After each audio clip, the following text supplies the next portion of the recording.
आज जानेंगे झारखंड की बड़ी खबरों को सिर्फ 10 मिनट में। आज 20 नवंबर दिन बुधवार, हिंदी तिथि भादो महीना का पंचमी।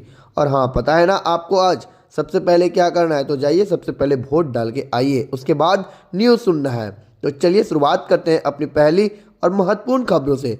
अगर अभी तक आपने चैनल को सब्सक्राइब नहीं किया है तो कर लीजिए, क्योंकि आपको हर सुबह झारखंड से जुड़ी हर छोटी बड़ी खबरों का जानकारी मिलता रहेगा। महाराष्ट्र और झारखंड में वोटिंग आज, दांव पर लगी इन दिग्गजों की साख। देश भर में कई राज्यों में बुधवार को विधानसभा चुनाव और उपचुनाव के लिए वोटिंग होगी। इनमें झारखंड की 38 विधानसभा सीटें शामिल है। इसके अलावा महाराष्ट्र की 288 सीटों पर एक ही चरण में मतदान होना है। इसके साथ ही उत्तर प्रदेश, पंजाब, केरल और उत्तराखंड की 15 विधानसभा सीटों पर उपचुनाव के लिए वोट डाले जाएंगे। चुनाव आयोग के मुताबिक इन सीटों पर सुबह 7 बजे से मतदान शुरू हो जाएंगे, तो शाम 6 बजे तक चलना है। इसके परिणाम 23 नवंबर को सामने आ जाएगा। सबसे पहले बात करें कि महाराष्ट्र की, जहां पर 288 विधानसभा सीटों पर मतदान होना है। यहां पर सत्तारूढ़ महायुति और महाविकास अघाड़ी के बीच मुख्य मुकाबला है। यहां मुकाबला इसलिए भी खास हो जाता है क्योंकि 6 बड़े सियासी दल 2 बड़े गठबंधन के तहत चुनाव लड़ रहे हैं। यही वजह है कि महाराष्ट्र की कुछ ऐसी सीटें जहां बेहद दिलचस्प मुकाबला होने की उम्मीद है। आइए जानते हैं वो कौन सी सीट है जो चुनाव में सबसे हॉट सीट बनी हुई है। पोखरी पचखड़ी, बारामती, वलरी, माहिम, बांद्रा ईस्ट और अनुशक्ति नगर, और खास करके महामुकाबला मानखुर्द शिवाजी नगर में होना है। झारखंड में बुधवार को कुल 81 विधानसभा सीटों में से 38 पर मतदान होना है, जिसमें भारतीय जनता पार्टी और इंडिया गठबंधन के बीच मुकाबला होगा। यहां पर पहले चरण में 43 सीटों पर चुनाव हो चुका है और दूसरे अंतिम चरण में झारखंड के मुख्यमंत्री हेमंत सोरेन और उनकी पत्नी कल्पना सोरेन और विपक्ष के नेता अमर कुमार बावरी के अलावा 500 से अधिक अन्य उम्मीदवारों के चुनावी मैदान में उतरे हैं। 2019 के विधानसभा चुनाव में मुकाबला करीबी रहा था, जिसमें झामुमो ने 30 सीटें जीती थी और भाजपा ने 25 सीटें हासिल की थी, जो 2014 में 37 से कम थी। झामुमो कांग्रेस राजद गठबंधन ने 47 सीटों के साथ बहुमत हासिल किया था। 4 राज्यों में होने वाले उपचुनावों की बात करें अगर, तो उत्तर प्रदेश, केरल, पंजाब और उत्तराखंड की 15 सीटों पर उपचुनाव होने हैं। सबसे पहले बात करें उत्तर प्रदेश की, तो यहाँ पर 9 सीटों पर मतदान होना है। इन सीटों पर 90 उम्मीदवार मैदान में हैं, जिनमें गाजियाबाद में सबसे ज़्यादा 14 उम्मीदवार। लोकसभा चुनाव में खराब प्रदर्शन के बाद बीजेपी के लिए यूपी में ये सीटें जीतना बेहद जरूरी हो गया है, क्योंकि इसका सीधा असर 2027 में होने वाले विधानसभा चुनावों पर पड़ेगा। झारखंड हाईकोर्ट जिला जज भर्ती के लिए आवेदन स्टार्ट, 30 नवंबर तक कर सकते हैं अप्लाई। झारखंड उच्च न्यायालय की ओर से जिला जज के रिक्त पदों पर भर्ती निकाली गई। जो भी उम्मीदवार इस भर्ती के लिए प्रपत्र भरते हैं, ऑनलाइन माध्यम से निर्धारित अंतिम तिथि 30 नवंबर 2024 तक आवेदन प्रक्रिया आप पूर्ण कर सकते हैं।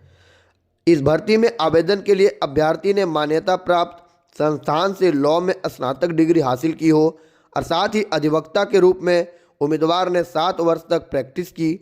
इसके अलावा अभ्यर्थी की न्यूनतम आयु जो है 35 वर्ष से कम, अधिकतम 45 वर्ष से ज़्यादा नहीं होनी चाहिए। हालांकि आरक्षित श्रेणी से होने वाले उम्मीदवारों को नियमानुसार ऊपरी उम्र में छूट देना है।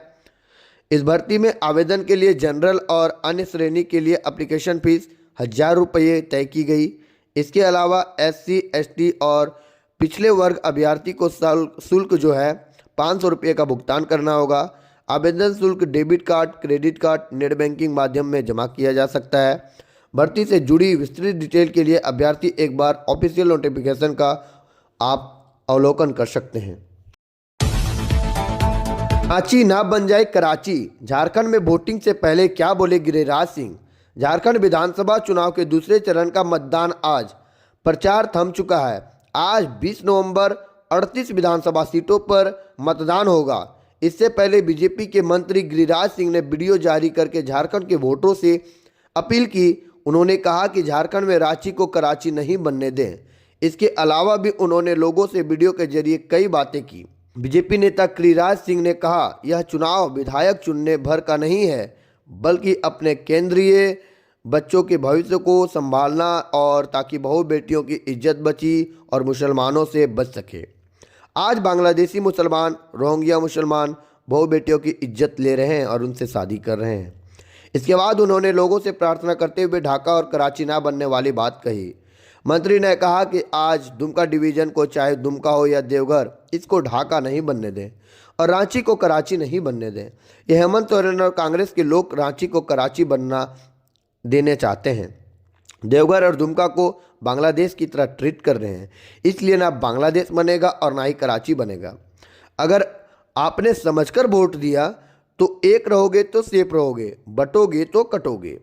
वहीं झारखंड के सीएम हेमंत सोरेन ने एक बार फिर बीजेपी पर निशाना साधते हुए राज्य में विपक्षी पार्टी ने उनके खिलाफ दुर्भाग्यपूर्ण अभियान चलाने के लिए 500 करोड़ रुपए से अधिक खर्च किए।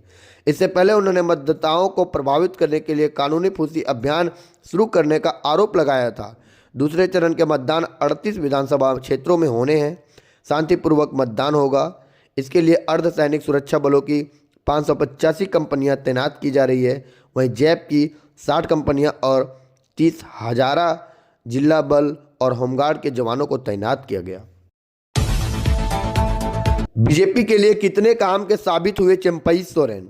जेएमएम और उसके नेता हेमंत सोरेन ने मोहभंग होने के बाद जब झारखंड मुक्ति मोर्चा के गद्दावर चेहरे और पूर्व मुख्यमंत्री चंपई सोरेन बीजेपी में शामिल हुए तो यही लगा कि पार्टी उनके माध्यम से कोल्हान बेल्ट में खुद को लड़ाई में लाना चाहती है।